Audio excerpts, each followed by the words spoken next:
is about reducing the number of mistakes. In doing so, it's a constant, you're constantly striving to be kind of better and better and learn about and improve your processes. Aspects of that have been translated by people like Eric Ries and put into the Lean Startup, which is kind of, it's a book, but it's also kind of a movement.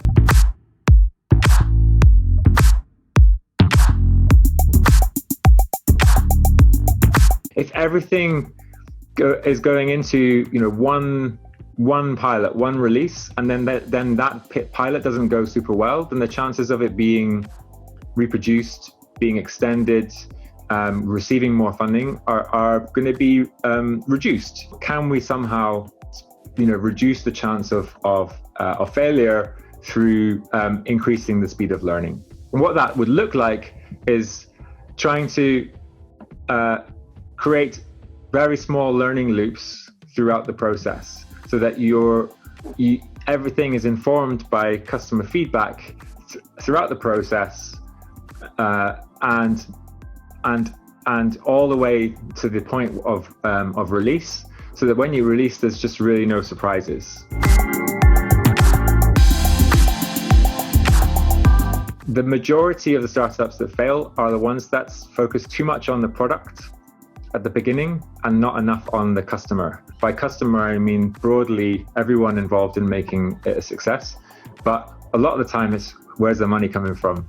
What's quite useful is to have a bit of a map of your kind of assumptions or questions that relate to your business, and then you have to classify them as whether they are critical questions or not critical.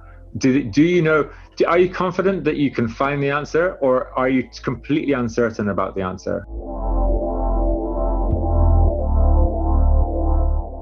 Minimum viable product. Think of the MVP more of a learning tool. The very minimal thing that you can do to learn to answer a question that's very important to your business, and that you may have to discard. You may have to build it, and you may have to chuck it away as soon as you've learned the answer to that question, and get comfortable with that, because that's the life that you've chosen for yourself.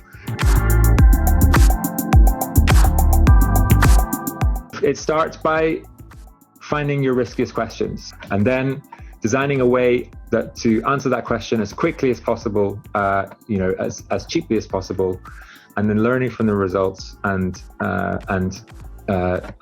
making a decision, changing or continuing your path, and then asking more questions. It was called Meals for the NHS. So just at the start of the crisis, a few of us got together and we realized that the doctors and nurses in the UK were not eating food at night. We were finding that the staff that were responsible for healing a huge number of very sick people were just eating out of vending machines, and not able to even buy food and cook food at home. And so we started sending hot meals into hospitals in the evenings. We've sent out 300,000 meals, and it captured the public imagination, and we raised a lot of money as well.